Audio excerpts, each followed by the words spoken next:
what happened on January 6th is that we almost lost what little democracy we have left, and we almost descended into a dictatorship under the rule of a tyrant.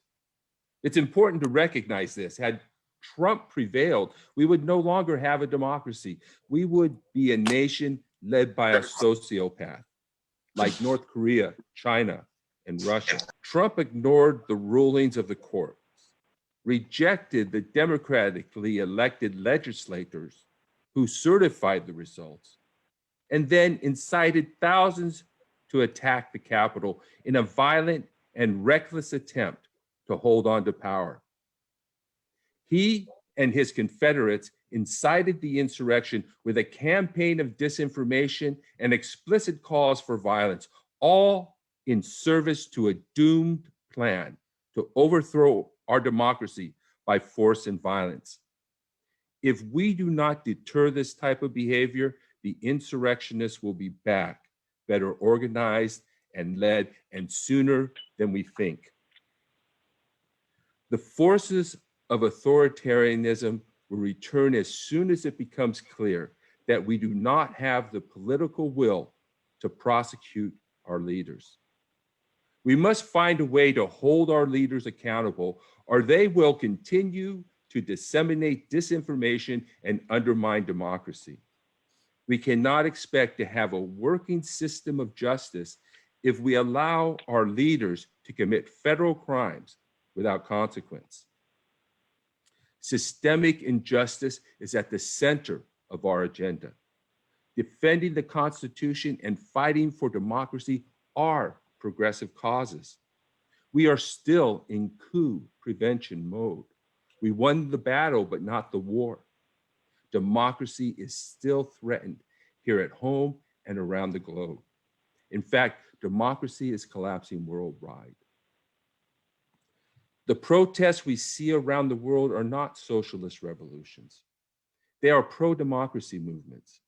Even now, pro-democracy activists are fighting back, but they are being suppressed by authoritarian regimes and dictators everywhere.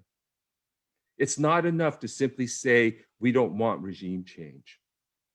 We must find a way to support democracy here in the United States and around the world. The United States is not unique. Coup attempts like this have happened in other nations. In every instance, it's the same strategy: appeal to bigotry and nationalism. Fascism has been on the rise around the globe. We are only now facing the consequences of American imperialism. In many ways, the United States has been an enemy of democracy. The United States has undermined democracies around the world. Now the threat to democracy has come to us.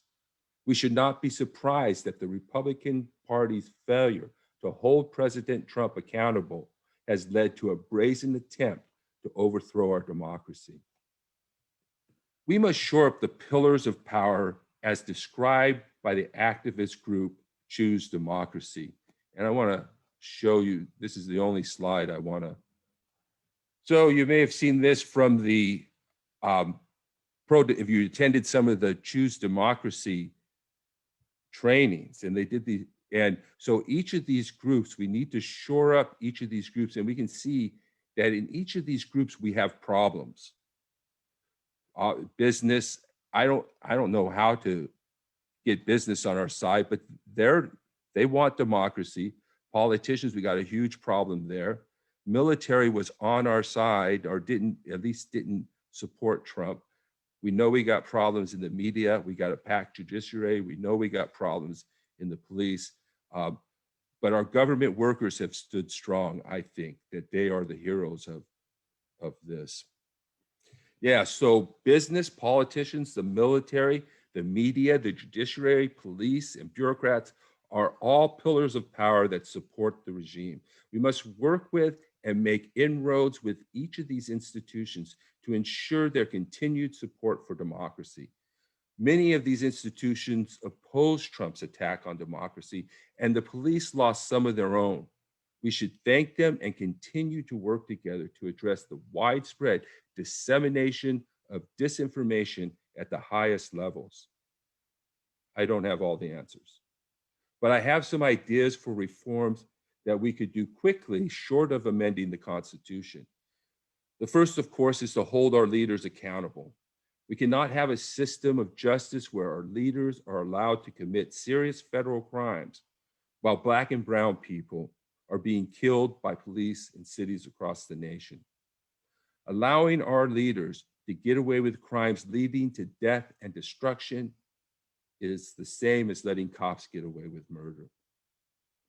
Trump and his cohorts spread disinformation about the election, brought an armed and angry mob to the Capitol, and incited an insurrection.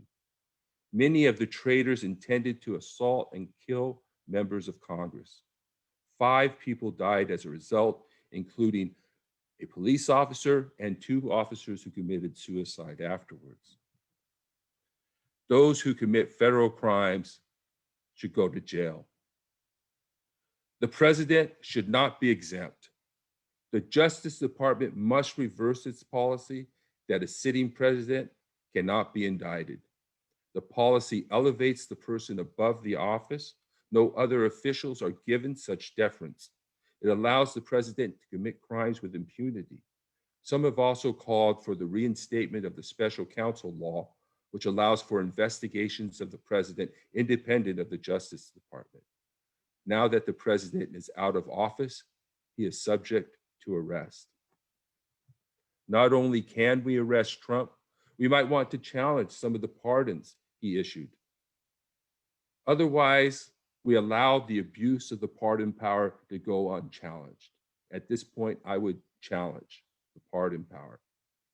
Article 2, Section 2 of the Constitution grants the pardon power to the president except in cases of impeachment. So we have a legal basis to argue that those who participated in the activity for which the president was impeached should not benefit from a pardon.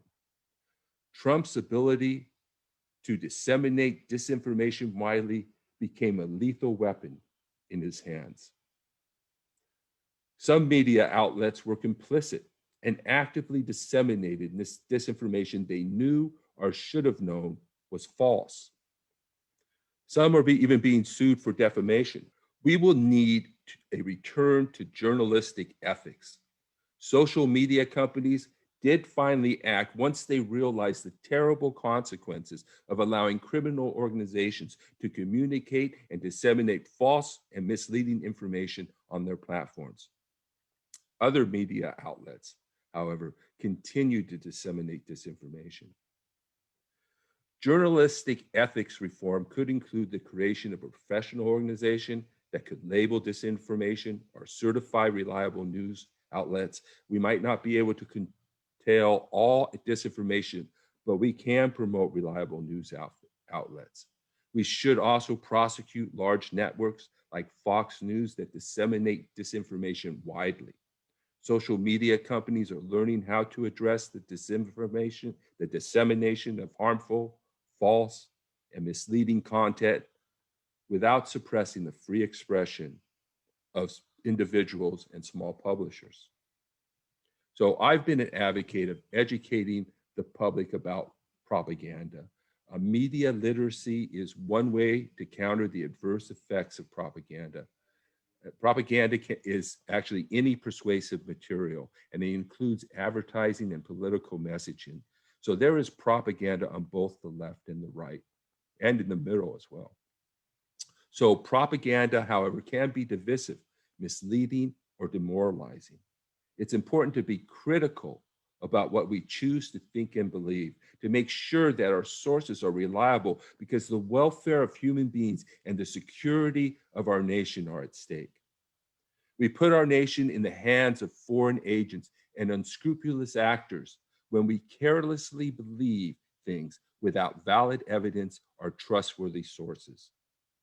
We can also pass legislation like House Resolution 1, which expands voting rights, changes campaign finance laws to reduce the influence of money in politics, limits partisan gerrymandering, and creates new ethics rules for federal officers.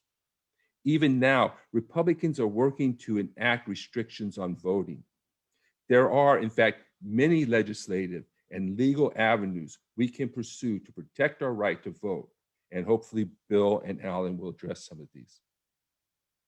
Finally, we must reach out to the center of the nation. Not only must we shore up the pillars of power, we must bring the American people along with us. Impeachment and accountability are a part of that process. This is why I think it's important to support the Truth Commission proposed by Nancy Pelosi. There is no reconciliation without truth and no truth without accountability. We should also monitor our rhetoric and avoid the use of divisive labels. I mean, I think there is a fascist threat on the extremists, but we should be judicious in using words like fascist, socialist, especially Christian Nazi, except to characterize extremists. Instead, we have to find common ground with the middle of the country. So our common support for democracy is something we share. Even those who attacked the Capitol justified it by saying the election was stolen. Scripture can also be used to reach out to fellow Americans. In many ways, we share the American dream of family, community, and security. We should focus on policies that benefit people rather than ideology, religion, or identity. And these are just a few ways to find common ground. So the collapse of democracy is, of course, not the only challenge facing America. Better to foresee the challenges we face and prepare ourselves to meet them than to splinter over priorities or ideology. Certainly systemic injustice, the COVID pandemic, healthcare, and the environment are crises that must be met quickly. And there are many things we can do to protect democracy. The world needs a pro-democracy movement in America. So I would like to make this a monthly meeting on Saturday. I'd like to form a coalition of like-minded people and groups to work to promote democracy and truth. And speaking of action, we have with us Alan Minsky, the Executive Director of Progressive Democrats of America, and author, attorney, and journalist Bill Blum. Also, Alan worked as a progressive journalist for the past 2 decades and was program director of KPFK Los Angeles from 2009 to 2018, where he coordinated Pacifica Radio's national coverage of elections. He currently leads Progressive Democrats of America, a group of which I'm a member. And Bill Blum is a former judge and death penalty defense attorney. His work has appeared in multiple publications, and he's been covering the Trump administration's threat to democracy for at least as long as I have, since the Miller report came out. So my name is Rich Procida. I'm an author, attorney, and journalist. And I host and produce a news and politics podcast called Bible Study for Progressives, which this is a live recording. And I'm also working with Progressive Democrats of America on a East Los Angeles County area chapter. And so with that, I'm going to turn it over to Alan. Well, thank you very much, Rich, and I'm very honored to be here.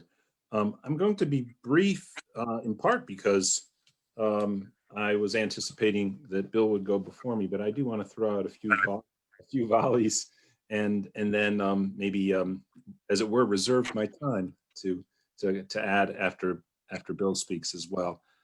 I do want to start out with this, however. This morning and early afternoon has been the most difficult time I've faced since I've been executive director of Progressive Democrats of America. One of our really 2 primary co-founders of the organization died suddenly yesterday. Steve Cobble, he was our political director. Steve was a McGovern delegate in '72, was a top aide to Jesse Jackson, worked on the '84 campaign, became a top aide with Jackson for the '88 campaign. And for people who are unfamiliar with Progressive Democrats of America, we are the organization that drafted Bernie Sanders to run for president in 2016. We started our campaign as early as 2013, really got it off the ground, Run Bernie Run in 2014. And for a full year, we were the only national organization calling on Senator Sanders to run and to run as a Democrat. And Steve Cobble really was the architect of that as well. I was in contact with Steve on Thursday and to set up a meeting for this morning. He was his usual charming and upbeat self on Thursday, and he died suddenly yesterday. I don't know the cause of death yet. We obviously spoke about January 6th, Steve Cobble and I, and we at PDA obviously watched what happened and have been tracking now since the founding of our organization, the fragility of American democracy. And it's fragile. I actually just sort of want to offer up some very broad stroke thoughts and then maybe comment more on the detail if I can reserve my time after Bill goes. You know, the United States of America has always had an extremely flawed variation of democracy for the obvious reasons that we all know. A democratic society with our Declaration of Independence and our Constitution existing simultaneously with chattel slavery and an ongoing genocide of the indigenous people of the continent, let alone even the fact that women weren't allowed initially, well, not allowed to vote until 1920. However, we had the Constitution, we had the Declaration of Independence, and we had inscribed in the American social contract a rejection of monarchy, support for a constitution, and the establishment of a democratic republic. If you look at human history, democracies are few and far between, extremely few and far between. And when they do come up, their fragility appears. I mean, again, in recorded history, and obviously the history that I learned growing up was widely Eurocentric and broadly Eurocentric, but still democracies, especially along the line of a constitutional Republican democracy, they're rare. And again, when they have occurred, they've proven fragile and they've gone away. And then the United States of America, for all sorts of various reasons, does also rise as a global power to become the military, economic, and cultural hegemon in the world. Again, with a constitutional democratic republic, extremely flawed in the ways that we know. And the flaws I'll get back to in a second, because they're so central to the history of America as well. And obviously then the Cold War takes place. You get to, I'm forgetting the name of the chap who declared the end of history in the late 1980s and early 90s. The collapse of Francis Fukuyama. Thank you, of course, Francis Fukuyama. And you get to the collapse of the Soviet Union and we're going to have liberal capitalism and constitutional Republican liberal capitalism all across the globe. Fast forward a few decades from that, and boy, the fragility of democracy is apparent all over the world, the rise of right-wing ethno-nationalism. And I think the era of there is no alternative through to the end of history. End of history, second half of that goes from 1990 only till about 2008-09, because it's sort of easy to see the fragility of global democracies and liberal democracies start to come into play with the collapse of the financial markets, the Great Recession, the rise of ethno-nationalism in Western Europe. We have people like Modi, Bolsonaro, Duterte, all across the world. We see the satellite countries that were no longer dictatorships coming off of the Cold War, that were American satellites, start to lose their becoming more democratic and start to revert back to less democracy. Brexit somehow fits into this logic, though it's a bit of an uneasy fit. Donald Trump, not an uneasy fit, but all following what Rich said. Again, not only that, by 2016 we could say Bolsonaro, the Eastern European dictators, Vladimir Putin should be mentioned in this too, because the episode of democracy in the former Soviet Union, not just Eastern European countries, corrodes very rapidly and consolidates into something less than anything resembling a liberal constitutional democratic republic. Okay, Duterte, Bolsonaro, all the names I checked before, Donald Trump really becomes the leading figurehead of this movement internationally. And in that sense, there's a logic to Brexit that fits in there as well. And you have, Salvini in Italy, you have the Le Pens in France, and in almost every Western European country too, similar types of characters from the rising anti-democratic, ethno-nationalist, more authoritarian far right. And then in informing this too, however, is something where the Democratic Party's relationship to becomes a less easy fit and is less clearly a protagonist. And we in Progressive Democrats of America, the progressive wing of the Democratic Party, really do address this component very directly, by which I mean, okay, why are democracies pulling apart across the world? What's their relationship to the massive degrees of wealth inequality that exist, not just in Western democracies, but across the world? I mean, when you have this level of wealth inequality, and in the United States, when you have something like Citizens United on top of it, you have economic and political power increasingly concentrated into the hands of the few, and that lends itself to oligarchy, not to democracy. This level of wealth inequality and political inequality and democracy are like oil and water. And unfortunately, the Clintonite Democratic Party had policies which did not counter this tendency towards wealth inequality, in fact, largely exacerbated it. We had a Democratic Party that was covetous of some of the main drivers of this, which include Wall Street and Silicon Valley, which also conspicuously, if you look at the map of the United States, are located in the Northeast and in California. And the wealth generated in the country is concentrated there. And you then see at least some semblance of sense as to why the Democratic Party then gets rejected in the middle of the country, even more than the Republican Party. And in the middle of the country, generally the political class in general is despised. Not very popular on either coast either. Now, the Democratic Party has to become a pro-democracy party. It has to right now double down and force support for H.R. 1. We as progressives, I feel, need, and Rich mentioned this, I think this is a hugely, hugely, hugely important bill. Is it absolutely perfect in the way we would want it to be? No, but it's damn good. The Republican Party is an anti-small d Democratic Party at this point, and we see it even after the elections, as it is doubling down in state legislatures with further attacks on civil rights and on the Voting Rights Act, advancing gerrymandering, and everything that can be done in a targeted way to limit access to the ballot box for people who will not vote Republican, to pervert the system in the ways that H.R. 1 addresses directly. But here we are. H.R. 1 is no way, it doesn't qualify. It's not a question of the interpretation of a Senate parliamentarian. We know it cannot be put into a reconciliation bill. It requires the elimination of the filibuster because we know the Republican Party is 100%. Lisa Murkowski would be voted out of the party in a second if she dared to swing over and provide a vote for S1 or Senate 1.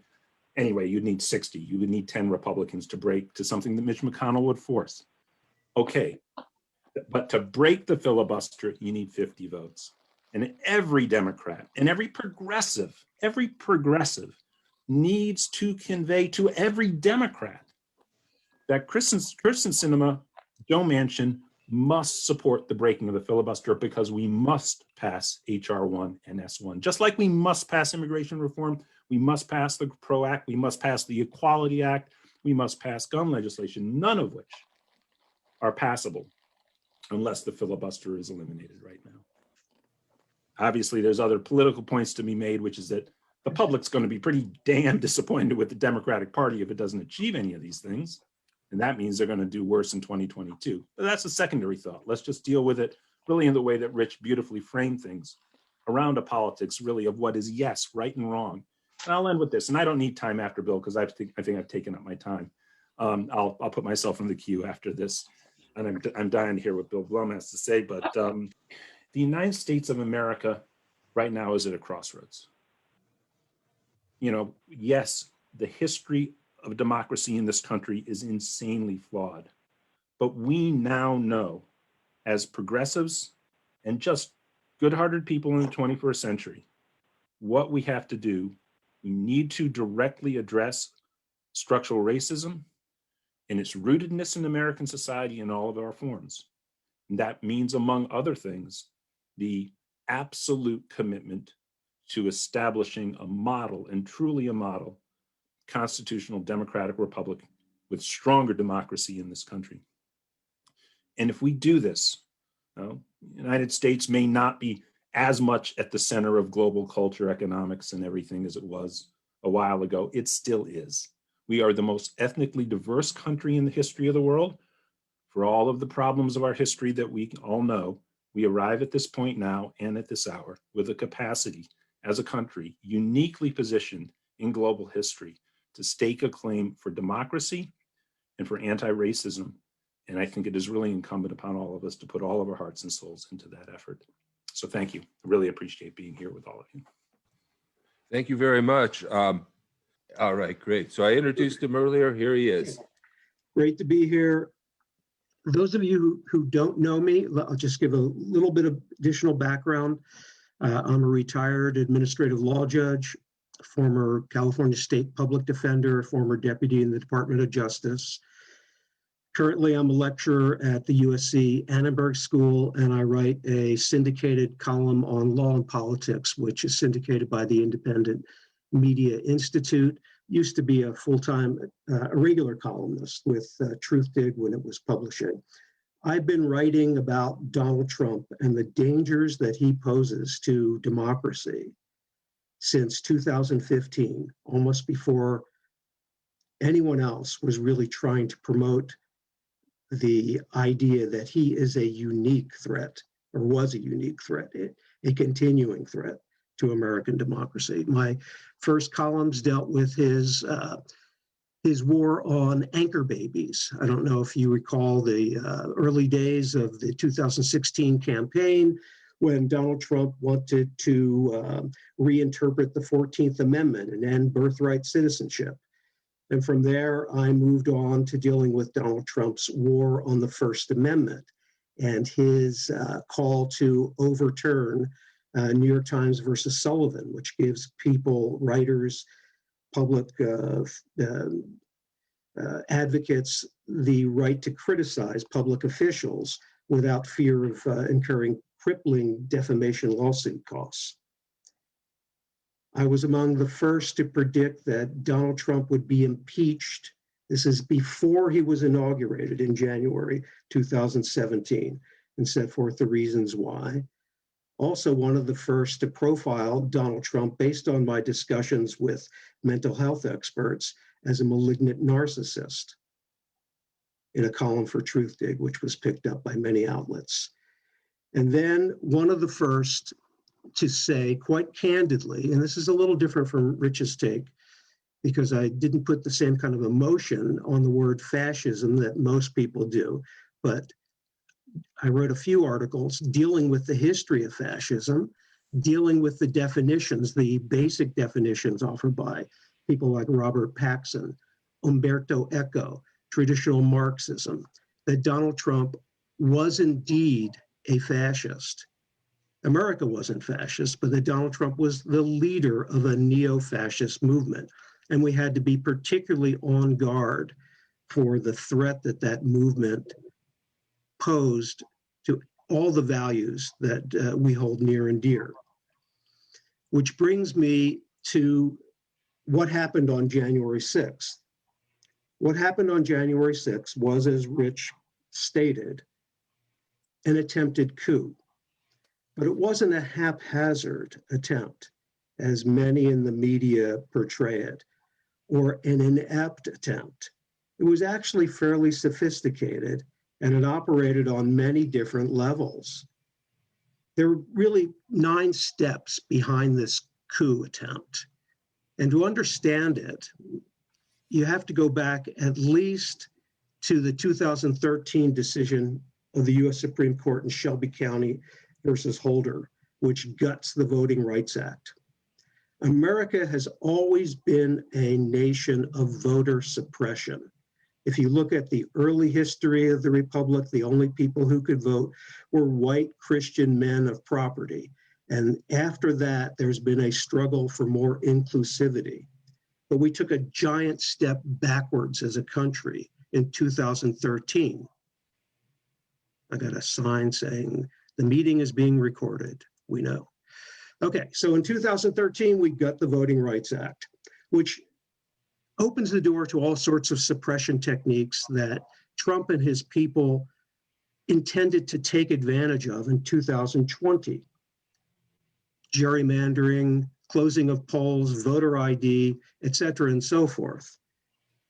The second step towards this coup d'etat was disinformation, was the message that Trump pumped out that either he would win or there would be fraud or there would be a steal. The third level, which started in 2017, was an attempt to pack the federal courts, and particularly the Supreme Court, with conservative justices who, in Trump's mind, would protect him from all the kinds of civil and criminal liability that he might otherwise incur. The fourth step, after the election results, Trump claimed victory. We all saw him on the night or the early morning hours of November 4th proclaim victory. We knew that given the way that mail-in voting had been conducted across the country, that there would be a blue surge after the initial red upwelling in the election results. And so you had the rhetoric of stop the steal being promoted. And then that was followed by a fifth step, lawsuits, 62 of them, all the way to the Supreme Court. That was accompanied by pressure put on the states to reverse their own election results. We saw that particularly in Georgia, but we saw it all over the country, in Michigan and elsewhere, when Rudy Giuliani went to talk to state legislatures and Trump had Republicans from Michigan come to the Oval Office.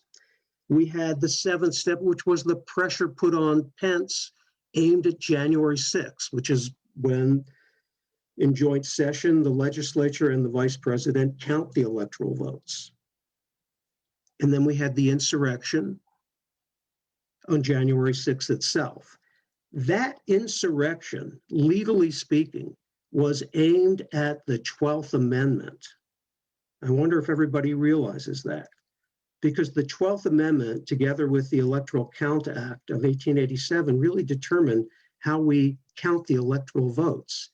And the strategy all along was that if all these other steps failed and the electoral votes could not be counted in a definitive way, then the election would be put in the hands of the House of Representatives, where each state delegation got one vote, not where every member got one vote. And because Republican delegations outnumbered Democratic delegations, the election would be handed to Donald Trump.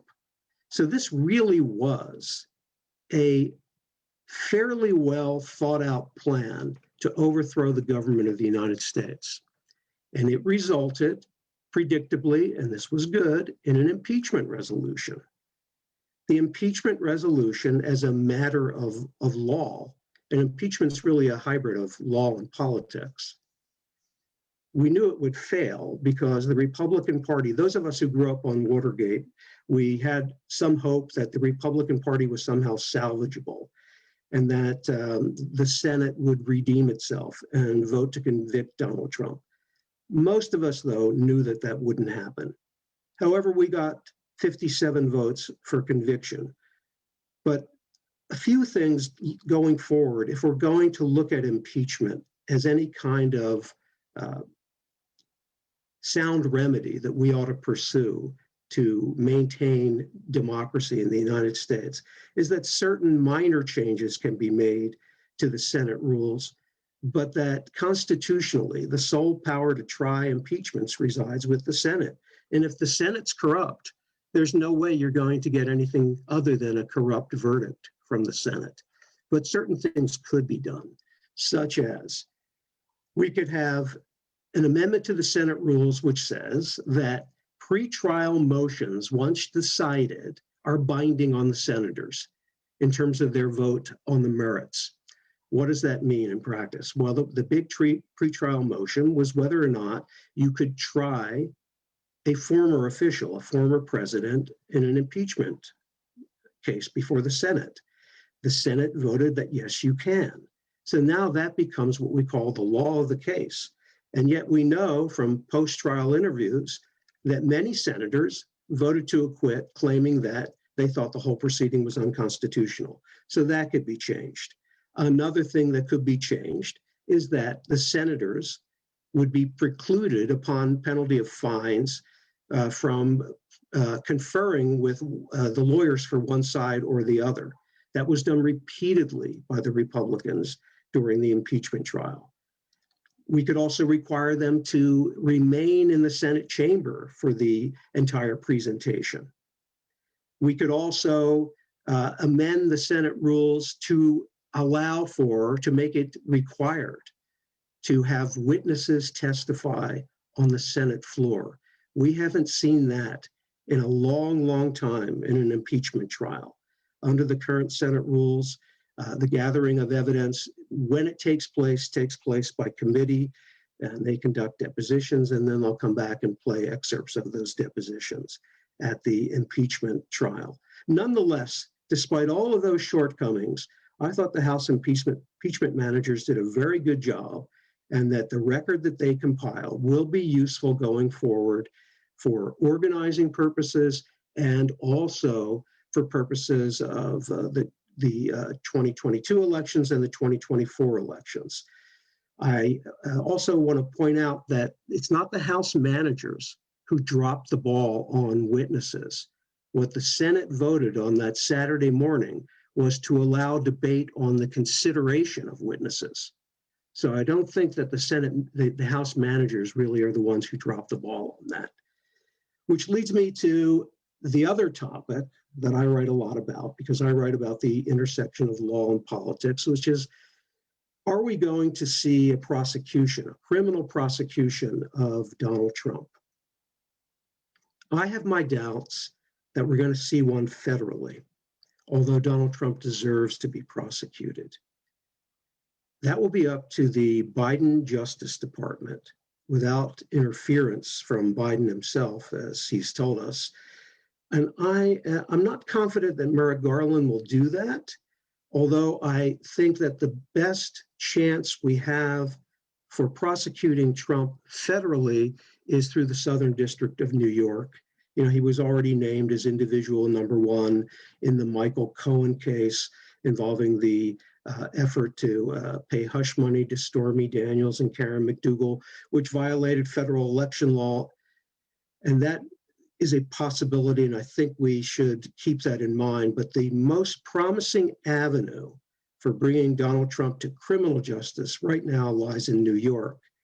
And the Supreme Court just last week, and I wrote an article about this, which has been syndicated pretty widely, denied finally an emergency petition filed by Trump's attorneys in October to stay lower court orders requiring Trump's longtime accounting firm to turn over his tax records and other financial documents to the Manhattan District Attorney. So that is happening right now. That investigation's been going on since 2018. Think of it as similar to what brought down Al Capone. It wasn't Al Capone killing people that got him sent to prison. It was income tax evasion. So I think that Trump's greatest liability criminally right now is under New York law for things like business fraud, tax fraud, bank fraud. And I think there is a strong likelihood that there will be an indictment filed against him. Other points more broadly that Alan touched on, the filibuster, absolutely something that has to go, but there isn't enough support to change the Senate rules on that question right now. Right now, you need 60 votes for most pieces of legislation to have cloture, which means an end of debate. There's a way to get around that. We saw that with the appointment of Supreme Court justices and lower court justices. It's called the nuclear option, and you can do that by amending Senate rules with a bare majority. But we don't even have that at this point. So that's one thing that needs to be done. Another thing that needs to be done, in my view, is to support this interstate compact to change the Electoral College. And that's an agreement among states whereby they would put their electoral votes behind the candidate that receives the most popular votes nationally. I think that that legally is a strategy that could work, but right now there are only enough states to comprise 196 electoral votes. Two other things that I think should be on the agenda of progressives are statehood for DC and Puerto Rico. Each of those measures is possible with majority support in both houses. And now's the time to move on those two matters. They would change the balance of power in the United States and make it more reflective of the actual population and of the political views of the population. Don't forget, when the founders created this country, among all the various mistakes they made, was they created an upper chamber, and this is the chamber that tries impeachment, that has 2 senators per state, regardless of population. So you have a very undemocratic balance of power in the Senate. Having DC and Puerto Rico as states would alter that. So those are just some of the measures that I think people ought to think about. And as we go forward, it's important to try to do a number of these things, and there'll be different people working on different projects. But I do think it's really important to emphasize that we do face in the United States and across the globe a growing and very strong, determined, and entrenched right-wing autocratic movement that isn't going away. And even if Donald Trump becomes too old or too tied up with litigation not to lead that movement, the movement's not going to die with Donald Trump. So this is not something that we can put on the shelf and think, okay, Trump's no longer president, so let's take it easy. It's something that we have to be constantly vigilant about. How we do it, through what sorts of reforms, well, that's up to other people beyond me. But one of the things that I always emphasize is that this fight isn't over. We're still in the early rounds, and all of us have to realize that and stay strong, stay healthy, not get exhausted by the battle, and continue. So with that, I'll end. Thank you. Thank you, Bill. Thank you, Mr. Blum. So let's open it up for questions. So I got one from Dorothy. Okay, so. Yeah. There Hey. you are. There you Hi, are. Bill. So I was just saying that I've been missing your writing on Truth Dig, and I'm hoping that you're going to be writing for SheerPost now. Well, no, I write for, I just had a piece out about the Manhattan DA's case. It's on Salon, it's on Bill Moyers, it's on Alternate, it's on a variety of I'll different. have to just Google you. Yeah, I think Look that's through a your good stuff. Sure. Because I send out a newsletter every day with links to articles. Okay. But I came in late, so I don't know. Did you mention the threat for March 4th? I didn't cover March 4th. I don't think any of us talked about March 4th. March 4th is the day when the president used to be inaugurated before the 20th Amendment. And these QAnon people think that it's the touchstone, that it is the signal for a new storm, right? So it's something to look out for and be aware of.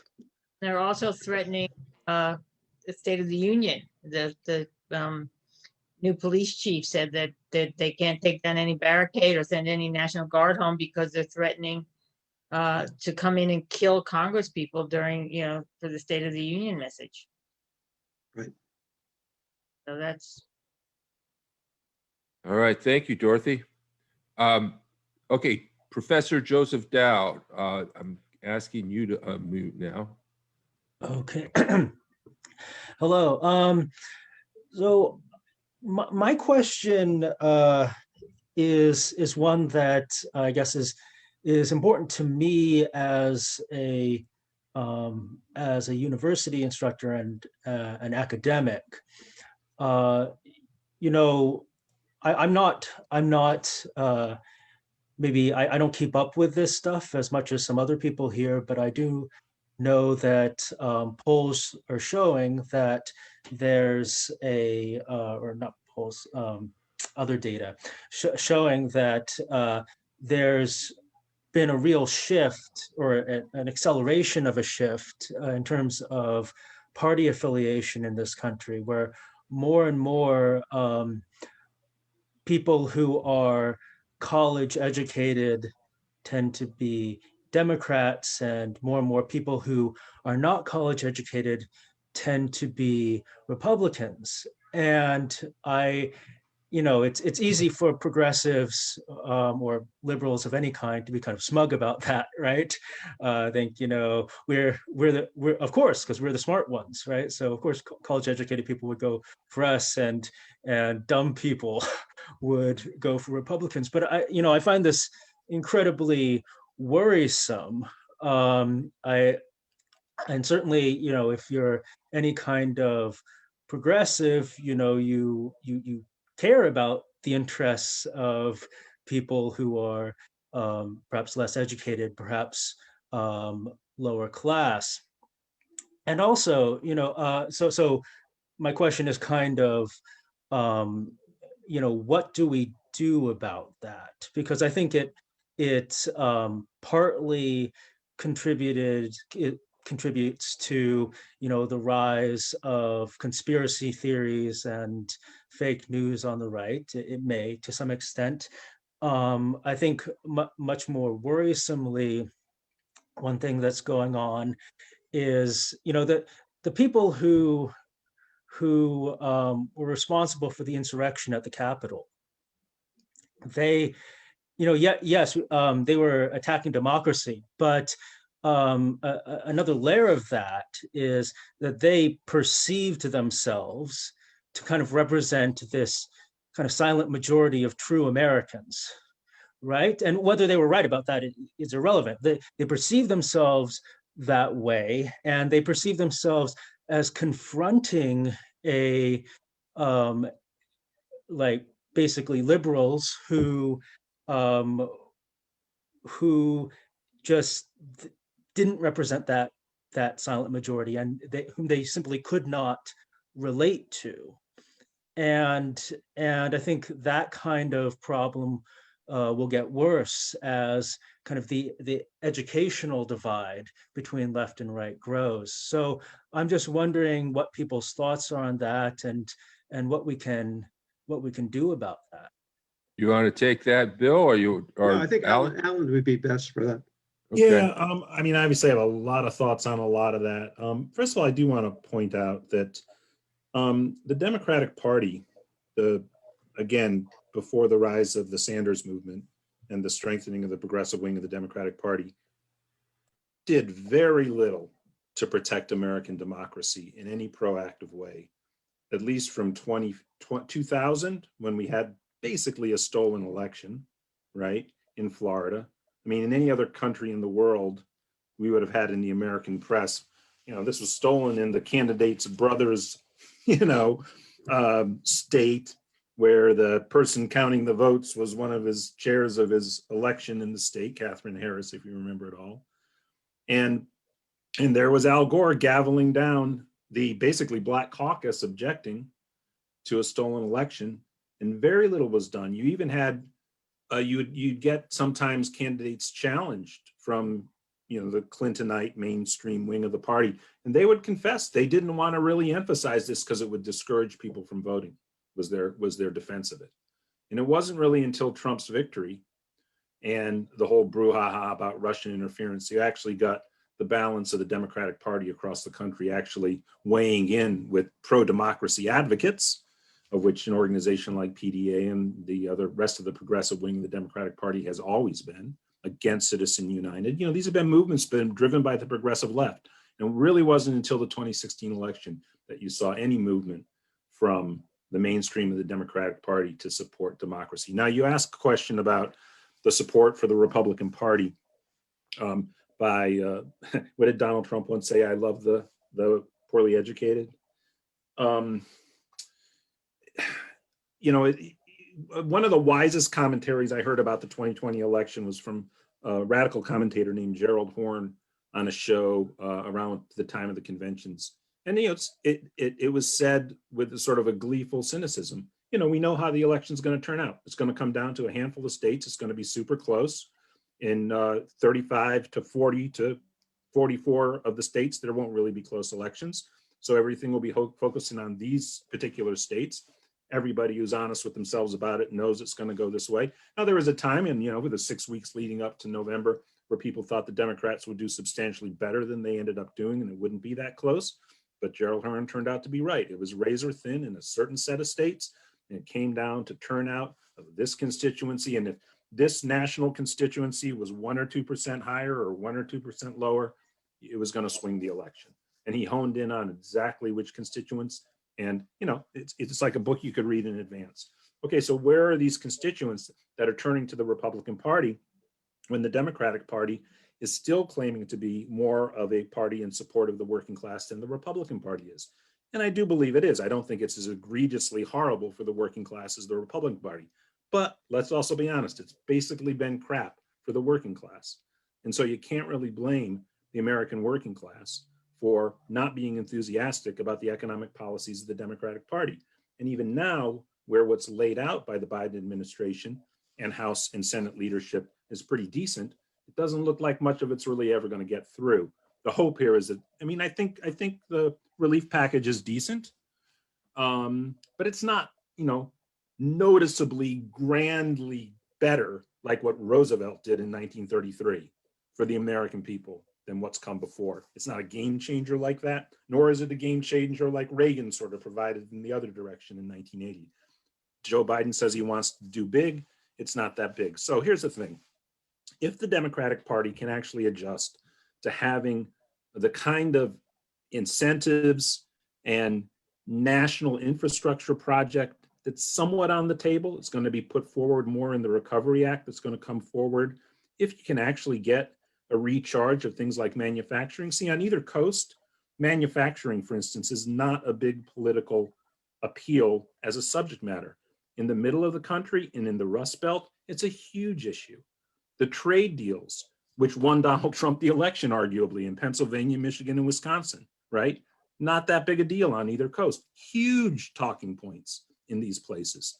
So the Democratic Party has a chance right now, coming out of this crisis, to make the kinds of infrastructural investments in the now depleted Rust Belt states that could transform American politics if the working classes there, and a diverse working class, can see investment that will really produce jobs in regions that are economically depressed. Those would be game changers. But that's incumbent upon a Democratic Party actually caring, really caring about the welfare other than their major donors. And I do believe the Sanders wing and the squad wing of the party, 100%, their heart's in it fully. The Clintonite DLC wing of the party, not so much. I do think that's really key. And I do think now the Democratic Party has learned its lesson around democracy. And we have to keep on them about it. But I do think they are now actively advocating for democracy. So winning elections, winning over the not well-educated working class people who've been swinging to the Republican Party is possible, especially if those jobs turn out to be union jobs. Thank you, Alan. And I wanted to respond to Joseph's question because I think this is where the media also comes in. So basically, this is always there's a cult. It's like they have a cult of people with false beliefs, and some of these, and the hatred of liberals. This is almost a religious cult. And so what we need is to deprogram. And that's one reason why I'm kind of hesitant to use words like fascist or Christian Nazi, because these things put us into conflict, and conflict is not what you need to deprogram people. So I blame the church. I blame the church for not providing a more persuasive and powerful theology that would keep these people out of idolatry and false prophecy. So the church is having a difficulty with all this misinformation and disinformation that's being spread by their members.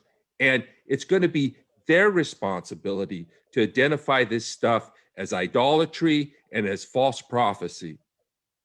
And so that's one way that we can go. But we have to recognize that these people are so entrenched that just yelling at them is going to make them go the other direction. So we need to find some other way to communicate with these people. So Tom, Reverend Tom Eggebein, you had a comment or question? Let me ask you to unmute. Well, hello, thank you. First of all, to Alan and Bill, many, many thanks. And Rich, thank you for putting all of this together. So many good things. My question is very, very simple. It's to Bill. He mentioned 9 steps, and I am so grateful for him putting this together. But on my notes, I have 8.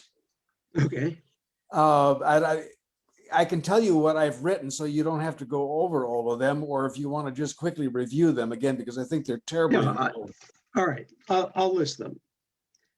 I have voter suppression, which reaches back into history. Right. During the campaign, election disinformation. Trump telling us that either he wins or there's fraud.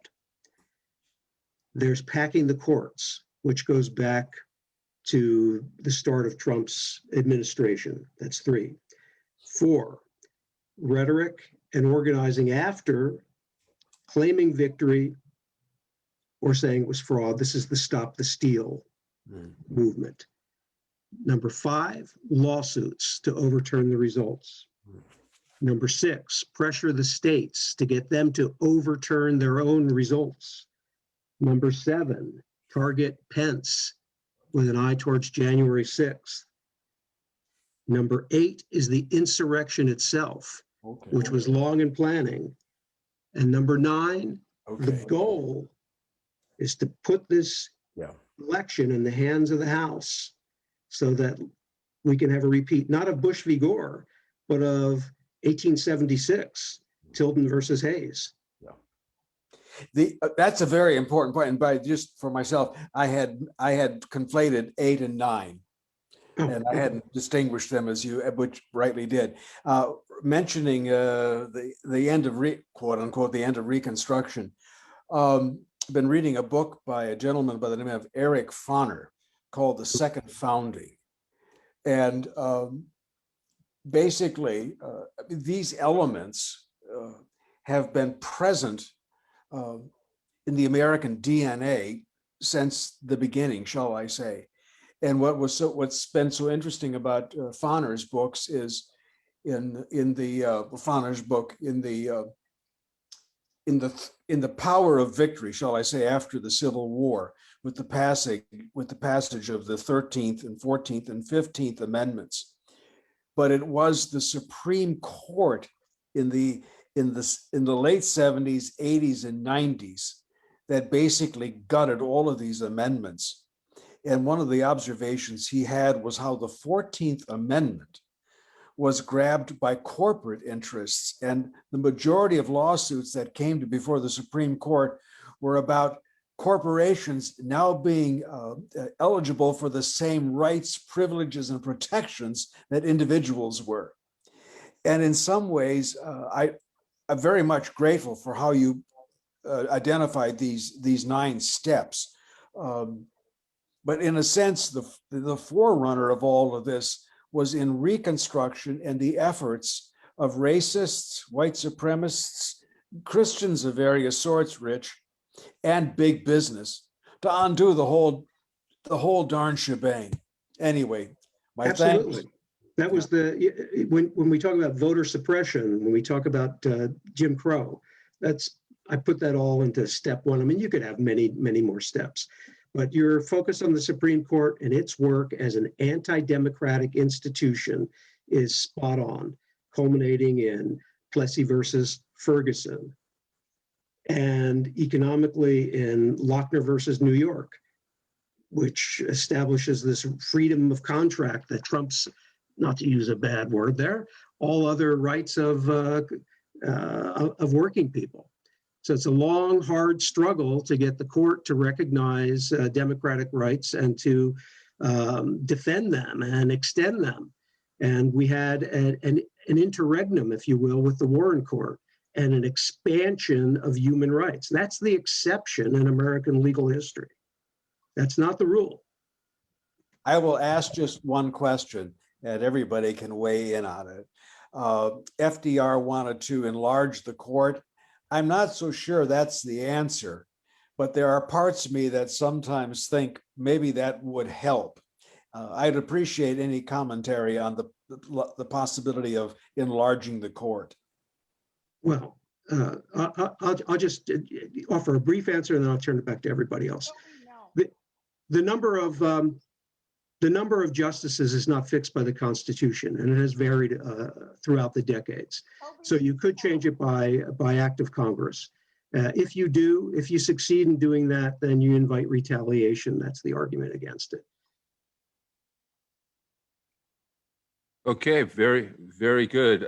Yeah, I don't know the answer to that question. We have 4 people in line. So Dorothy, go ahead and unmute yourself. So I'll answer this question first. I'm very scared about the Supreme Court because what I think is we do not add people to the Supreme Court. When we pass a law, it's going to get challenged in Texas or someplace. We're gonna lose the case. It's going to get bumped up eventually to the Supreme Court, and the Supreme Court will decide that this law is unconstitutional. And these Republicans are ruthless that way. They could do it to HR 1 for God's sakes. So I think we don't really have a choice about that.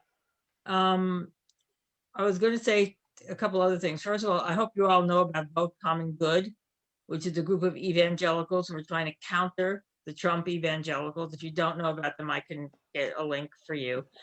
They've been going all around the country, and they've been on this case for a couple of years now. And the other thing is that the people who are in DC for the insurrectionists, a lot of them were small business owners. And I think a lot of them got recruited because of COVID and all these, Free Michigan and all these protests to open up businesses all around the country. And a lot of these people may have gotten into financial, problems because of COVID and because their businesses got shut down. But there are a lot of middle-aged business owners there. We know one is from Beverly Hills here, some crazed woman.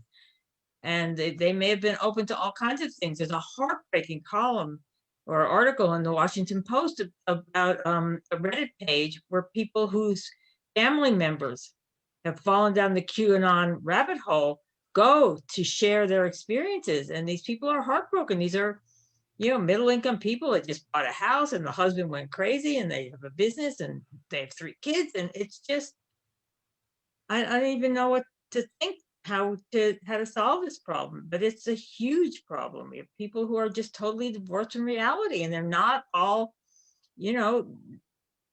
people from Appalachia. They're from all over the place. They're not all uneducated people.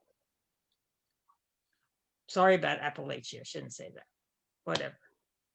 All right, thank you, Dorothy. Yeah, I wanted that Plessy v. Ferguson case, Bill, that's the case where it said that a Black person is 3/5 of a white person. Is that right? No, that's Dred Scott. But Plessy is separate but equal. Separate but equal. Separate equal. Okay, very good. All right. So Dan. No, Hi, thank you very much. Thank you very much for Alan for inviting me today. I'm from Middle America, so I grew up in a conservative family, conservative part of the country, and I know how a lot of these people think. And I think many people have not recovered from the 2008 crisis, and now there's 2 more exasperating each other, and that, in my view, which is why I was not surprised at all that a group formed and stormed the Capitol. I'm kind of surprised it didn't happen sooner. to be honest with you. I mean, people are frustrated, economically. And I think since Occupy Wall Street, I think we have needed a movement, an economic-based movement. But that first is going to require bringing coalitions of people together. I mean, progressives are going to have to not necessarily agree on everything, because we don't, but find ways of common ground, come together and create coalitions, because it really is a working class thing. And there are a lot of conservative working class people that I know that probably voted for Trump. They were going to vote for Bernie, many of them. And they're focused on their economic lives. That's what they're focused on. And they don't want to lose their health care, especially if it gets tied to their jobs, which they lose, which is you can't find that anywhere else in the world. We have the most, and I just can speak from personal experience in the last couple of months, we have an extraordinarily dysfunctional healthcare system as far as the administrative part. So I think we need a movement, and we need to make demands. And I know a lot of what's in the original Green New Deal from the Green Coalition of 2007, and there are definitely solutions in that, including Medicare for all, including a stimulus for people in a transition period, because we have to transition not only the energy systems, but the whole infrastructure of everything in society, socially and environmentally and everything. And that's going to require some political will. And I'm working on creating coalitions. I do a lot of work with DSA-LA, and do have a media show that broadcasts it around the world now, streaming on the internet, Roku and Apple TV and Fire TV now too. So I want to do whatever I can, and I would put that out to the group. What about working on creating coalitions as PDA to address these issues with an economic-based movement that everyone should be able to connect to, at least in the 99.9%. Thank you. Thank you very much, Dan. And that's one of the things that I want to do, is start a truth and democracy coalition in which we are fighting these struggles, both with the confronting the propaganda and fighting for our democratic rights and protecting the vote and all of that. So we've got some plans going ahead, and we appreciate having you. All right. Next up, human rights activist, French human rights activist, all the way from England, please. So my first point, what I really want to say, because it's a pod on democracy, is that for me, Trump embodies plutocracy. And this could, for me, is where the fight here. I wanted to ask you a question, because you are a journalist. And we talk a lot about fake news, and very understandable, because they may be everywhere. It's very threatening, in fact, because even when you are trying to be informed, try to recoup sources, and takes a hell of a time, and it's very unsettling. Me, I really admit. But what shocks me even more is the lack of information, in fact, because we are also surrounded by terrible topics, such as human trafficking and so forth. So just as the lack of information, I would say, or trigger against, for example, the fact that we are losing species and so forth.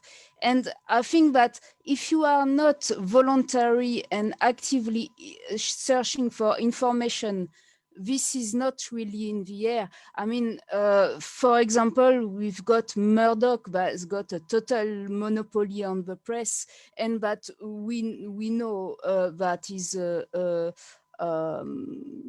now famous denier of climate change and so forth. So the question is, as journalists, free is the press? I know that, for example, in France, people are really worried about less and less fundings for journalism. so less and less possibility for investigation. Also, and this in France, in country where you would think that these people are kind of protected.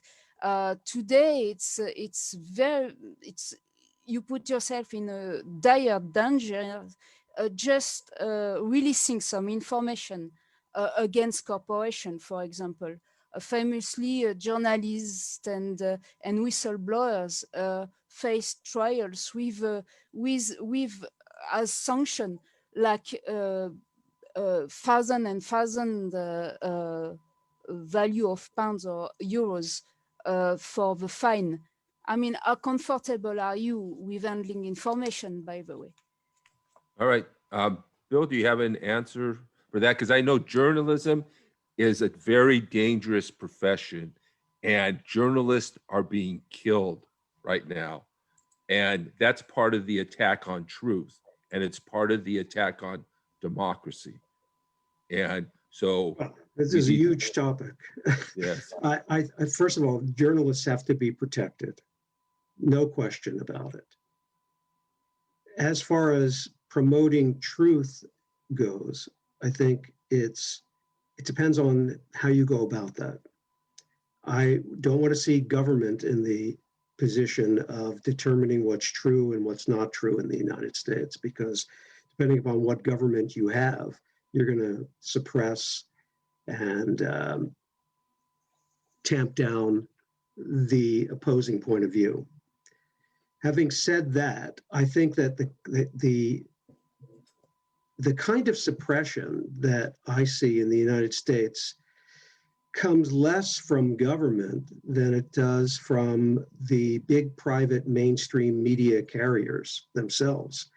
And it's a sort of suppression that is one of, we're just not going to publish your ideas because we don't think your ideas are well developed. We don't think your ideas are important, or we don't think a particular author is a particularly good writer.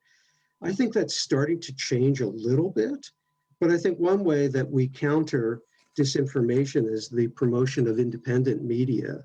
And I think that there is a big appetite for independent media, but you are going to, and I mean places like Truthdig and like Salon and like Slate.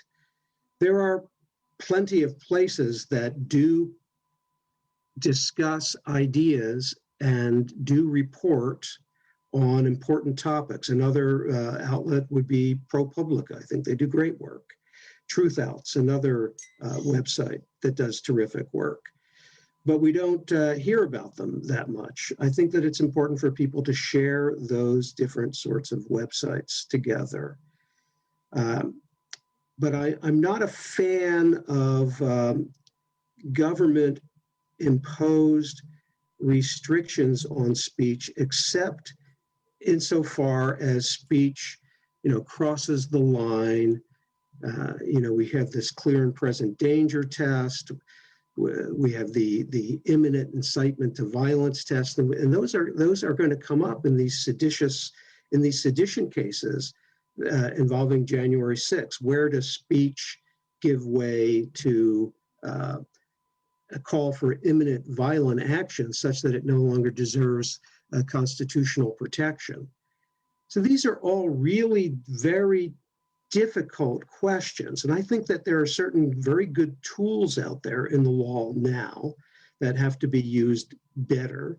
And I would be open to hearing about new tools that can be created to promote truth. But I'm a civil libertarian when it comes to free speech.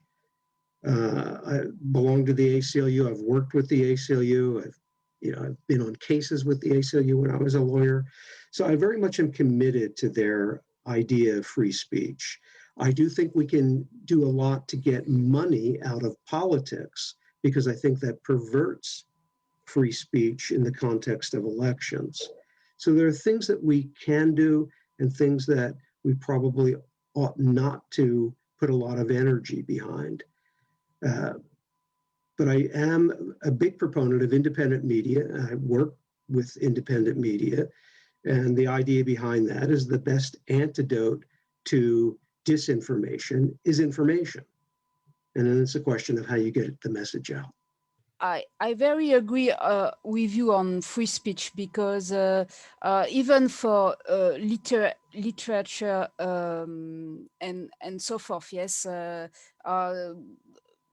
human has imagination, and why not? I mean, reality is complex and so forth, but it's not as such as freedom of press in saying that if someone managed to as a monopoly of press, which you said it, Rich, is a pillar of democracy, yes, and it's true. It's about information. Someone who would manage and who have a right to say that climate change doesn't exist.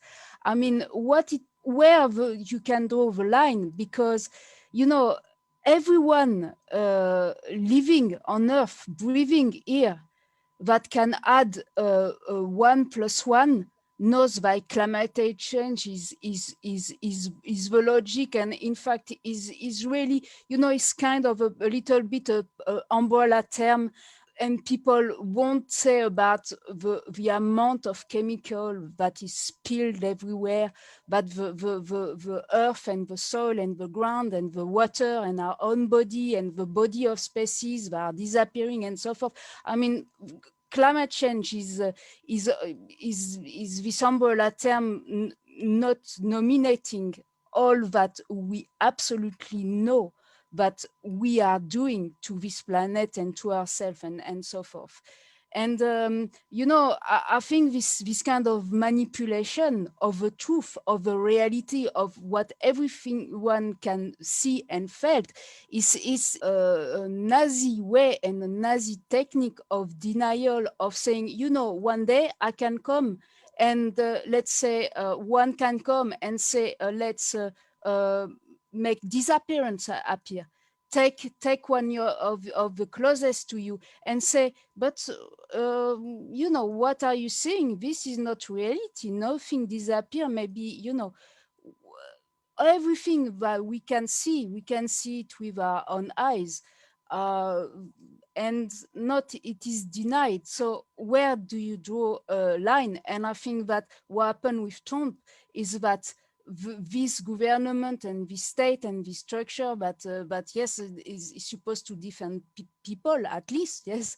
I mean, never draw a line on what has been said and what has been done. I mean, I think that what politics do with making sure that in 5 minutes of discourse, we know that they are lying, we know that they are hiding the realities on the ground and so forth, is giving blueprint to their people and just give boundaries on what it is possible to say or what it is possible to do. Basically, it's an empiric thing. Yeah?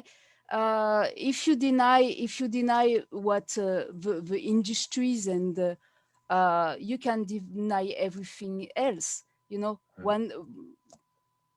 So yes, All right, it was not a freedom of expression question, type of question. Right. Thank you. We, Civitas, we have 3 other people in the queue. So Robin, go ahead and unmute yourself there. Actually, my name is Robin Day, not Robin. Robin Day. Okay, sorry. Hi, Robin Day. Sorry about that. My stepsister is Robin. Oh, okay. Thank you, Robin Day. I want to give you a little bit of background so you can understand where I'm coming from. I'm a native New Yorker who grew up in an advertising publishing family. And my father was a winner of the Polk Award for opposing McCarthyism. Publishing was considered to be a noble profession in my family. However, when I became an adult, I became a lawyer and I moved to California. So those are 2 very major, I spent my entire working career in California as a business attorney. And I'm now retired in New Mexico. What's left from all of that to me are two passions. One is that I really believe in freedom of the press. And although many of the issues are not clear cut, it's still a value that I think we need to preserve. And the other is that in my view, one of the most effective ways in which we can advance democratic and progressive values is through marketing. Now, I'm sure that some people in this group would use another term for that and call it diplomacy or persuasion. But as far as I'm concerned, it's just plain ordinary marketing. I think we need to figure out what our product is and then market it better. So that's my view in a teacup. Thank you, Robin. Yes, we need counter propaganda to counter the propaganda. So Mark, you're up next. Well, this is addressing that issue of things that we can do to promote democracy. And I'm not sure, we may have already covered that issue, that ship may have sailed, but I heard some people talking about the Supreme Court. Rather than adding more justices to the Supreme Court, maybe we should set term limits of 10 years on the justices, or 15 or 20, some other limit on the term of service. So then you would also, I guess, have to have every justice's starting date or year be like staggered by 2 years or something, so that every 2 years or 4 years or something, another justice's term comes to an end. And then you always have each president's 4-year term an opportunity to replace one justice, or perhaps two. And then you eliminate the problem of justices being appointed to the bench for life, and then some of them serving for 30 or 35 years. And you also eliminate the problem of presidents trying to intentionally nominate younger justices who are less experienced to the Supreme Court, when you really should be nominating older ones that are more experienced and have them serve less time. Now, from a practical standpoint, how you would do that, it would involve changing the Constitution, I guess, and how we could do that, I don't really know. I mean, I do like the idea of the popular electoral vote compact with the states. That's certainly a good thing. But I believe the states decide how to allocate their electoral votes individually.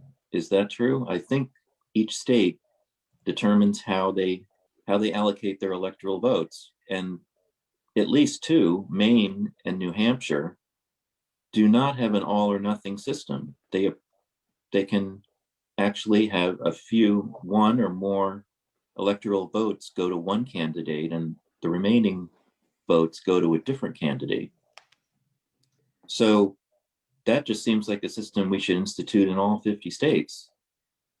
I mean, then you would have states like Michigan, Ohio, Georgia, maybe, that are deeply divided and have 10 electoral votes. Pennsylvania is a good example, and I think it has 20.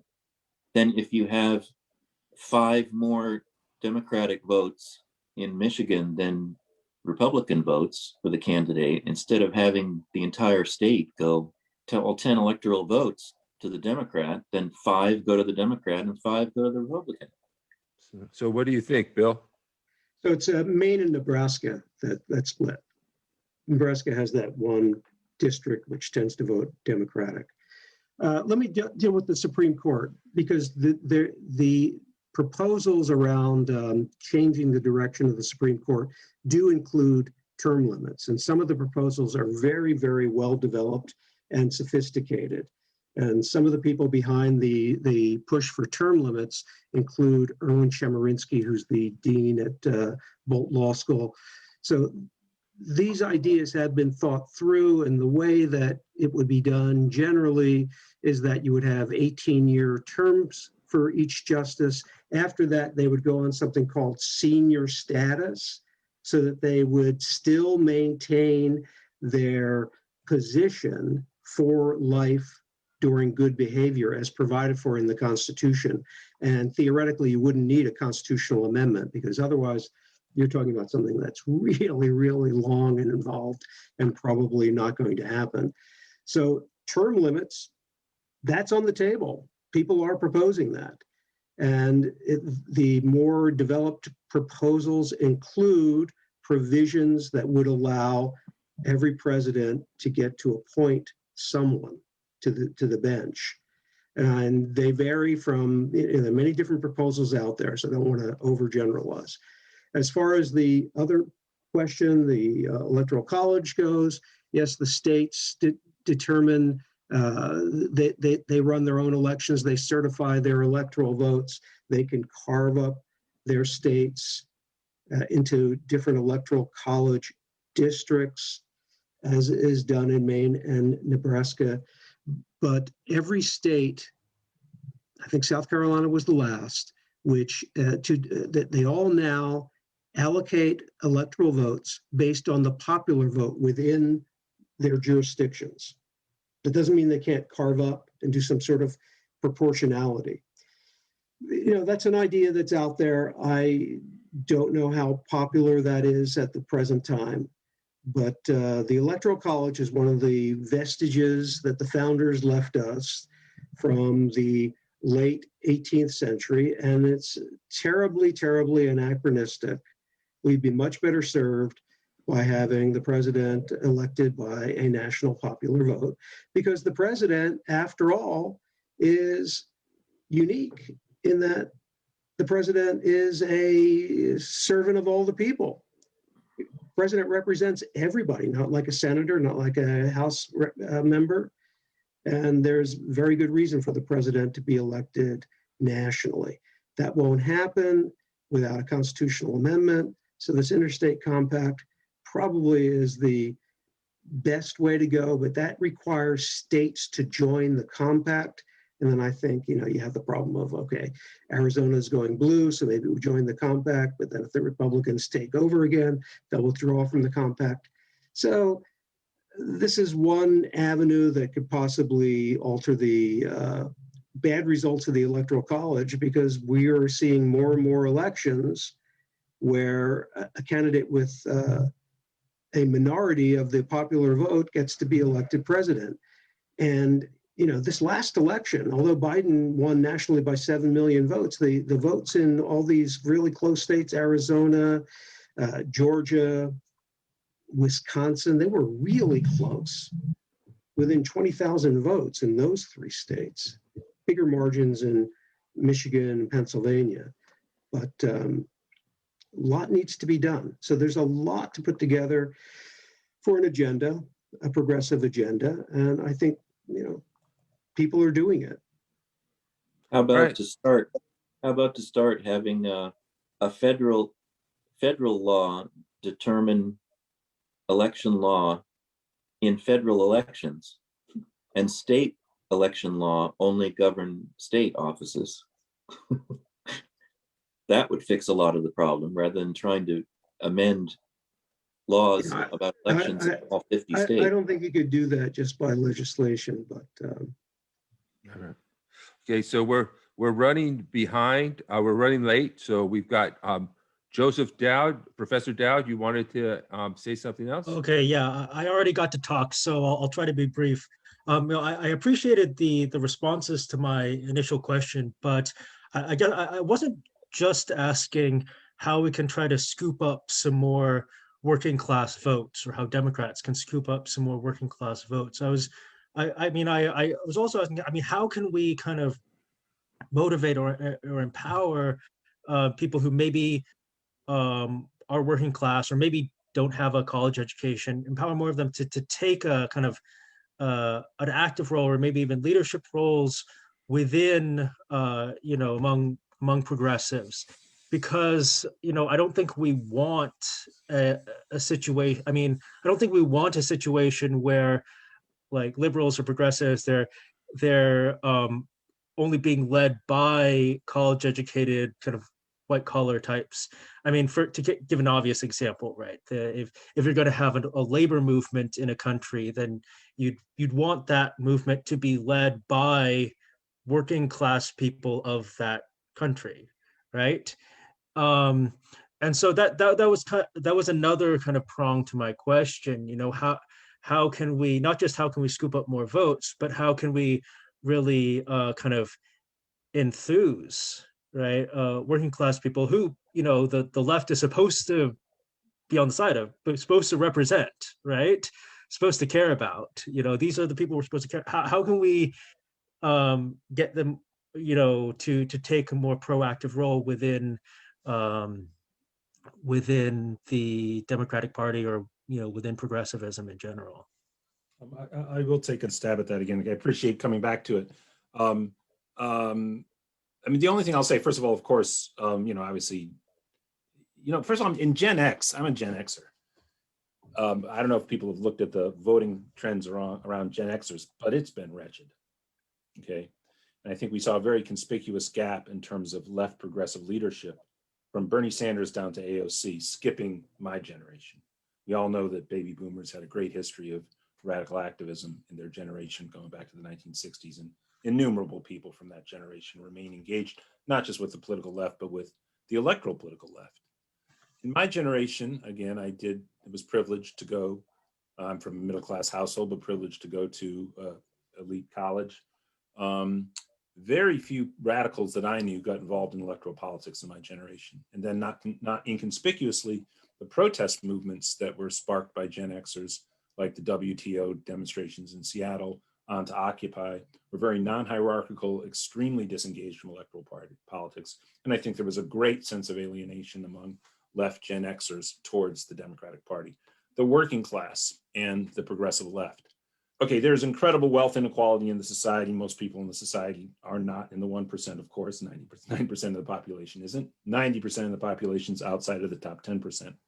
If you're 40 and under in the United States right now, if the election was determined by people 40 and younger, Bernie Sanders would have won landslide. In fact, I think Bernie Sanders would have won the Democratic Party nomination and the national election comfortably if it's 50 and under. Okay, now among the people who were supporting Bernie Sanders, if you went to Bernie Sanders rallies in the past two election cycles, they were packed with young people, almost overwhelmingly not from the 1%, 10%, or top 25% of the economic balance sheet.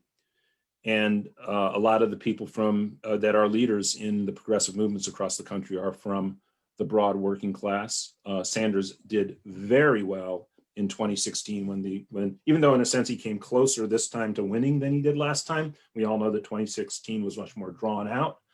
And so there were more states where the race was competitive between Hillary Clinton and Bernie did incredibly well in a number of red states. He crushed it in West Virginia. In West Virginia, there were very little presence of the national 1%, 10%, or top 25% of the election. And the people who came out of the Sanders movement as progressive leaders in all of these states were, again, younger, they skewed younger, and they are of the working class. So I don't think it's quite as dire as it looks, especially when you start looking at age demographics. Okay, some hope for my generation, in other words. Absolutely, Yeah. absolutely. Your generation gets it like mine did not, okay? And, but it's a huge country, and there's a lot of, tens of thousands, hundreds of thousands of even progressive Gen Xers. It's a big country. But yeah, real hope there. And the amount of youth activism between the climate and coming off of the successive Sanders movements. And even, there was some grassroots support, not a lot for some of the other candidates, but they also are mixing in. You look at Working Families Party that supported Warren. Their rank and file is pretty young too. Very, very good. We're already out of time. We had a number of people just raise their hand at the last minute. I'm just going to go with the people who haven't spoken yet. If you can be real brief, Norma. Okay. I'm going to undo the video too. I just want to put out a plea to anyone in a state other than Massachusetts, because I can nag my senators and my congresswoman, but I know where they stand on just about everything. And I thank them, but I'm not going to change their minds because they're already going the way I want them to.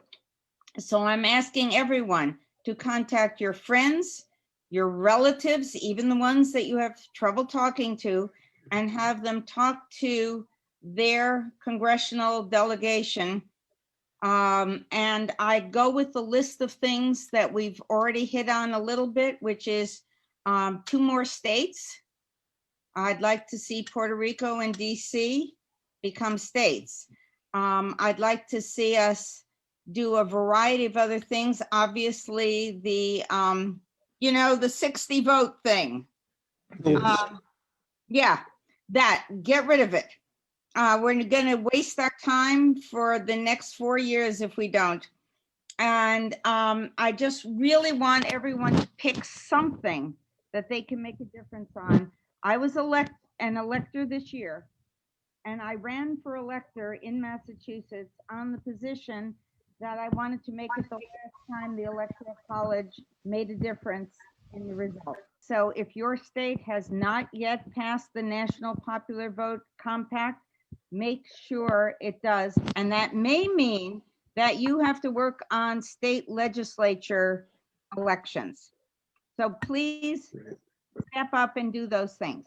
Thank you, Norma. That's one of the things I want to get out, is that I'm going to ask everybody, and you can also ask your friends, call your representative, ask him to support HR 1, also ask him to support Nancy Pelosi's Truth Commission. I think that's very important. Barbara, I think you're going to be the last one. Sorry, Dorothy, I might bring you on if you're really brief, but go ahead. Barbara. Hi, I'm Barbara Farrell, and I live in California now, but I'm a Brooklyn native, and I grew up in a hard hat population neighborhood, and I was active during the Vietnam War, and I found out that handing out the fact sheets at the subway exit as all of our hard hat friends were coming home at 5:30, 6 o'clock was a waste of time. So I have to agree with Miss Robinette. I think that's her name. I didn't quite catch it. That first of all, you need to have a branding so that people understand that you're on their side. Right now, everybody else is branding us, and they've been getting away with it for a very long time. The other thing is that I have a number of family members who are ex-policemen and various people from different areas, and but they moved to New Jersey, and they hated Hillary. They would have killed Hillary if they had a chance, literally. I said, I think that Trump is going to win in 2016, and nobody believed me. Because we're not listening to the right people. If we just listen to each other, we're living in the same bubble. If we're talking about the Supreme Court, we're not listening to the people who are trying to live their lives and raise their children. And they think that we're evil. So let's rebrand ourselves and let's start listening to the people. And they're on the East Coast and the West Coast, because I live in Orange County. And if you don't think that they're conservative people in Orange County, I invite you. All right. Thank you, Barbara. Thank you, Barbara. Real quick, Dorothy. I was just going to say that it's about education. They don't teach civics in school anymore. Kids don't, even these kids who supported Bernie, that's a presidential campaign. They don't understand how the government works. They don't understand state government, local government. They don't know how they can run for office on a local level and make change. They don't know any of that. A girl works for me.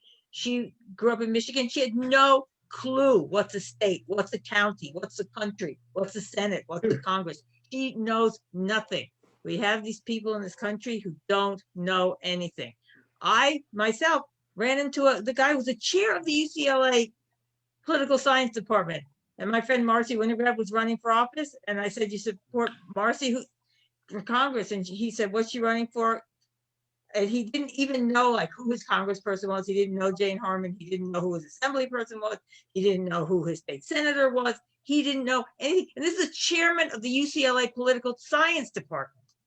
These kids don't know how this government works and how it worked for them, and they need to be taught. And unfortunately, it skipped a generation. But if we want to really take this government back for democracy, we need to start at the lower levels of government and work our way up. This is not, we can't just work on presidential elections and then go home. Yeah, and thank you, Dorothy. Thank you, everybody.